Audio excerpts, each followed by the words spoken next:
Nós agora como que manejo de MEP, para o qual está supervisão financeira, no pensamento de supervisão financeira, eu com um partido que está completamente esquizofrênico. E partido aqui, rato, está pedindo supervisão financeira for de Holanda, rato não quer supervisão financeira.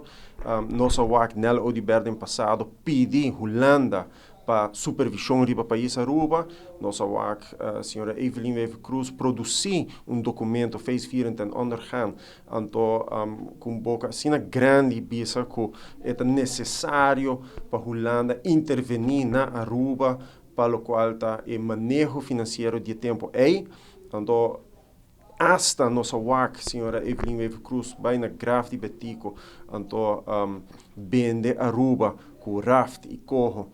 Tá bom para Aruba, ela bisa hasta de na fim de ano, ela papia de discurso bisando que a supervisão financeira vai fazer Aruba mais forte, supervisão financeira junto com o landspaquete.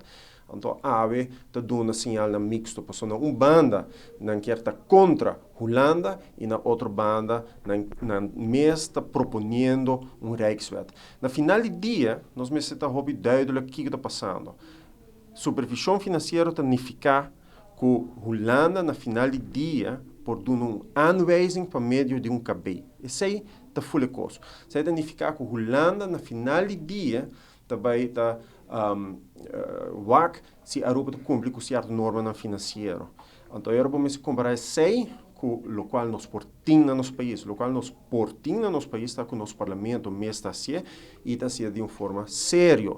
Pero, nos últimos 37 anos, nunca de nossa história, nós ter parlamento de Aruba que manda ministro de Finanças casa, nunca nós ter parlamento que manda ministro-presidente casa, ou gabinete casa, e nós temos mal manejo financeiro, sim, essa é a realidade. O mal manejo financeiro está fomentar corrupção, e corrupção está fomentar pobreza.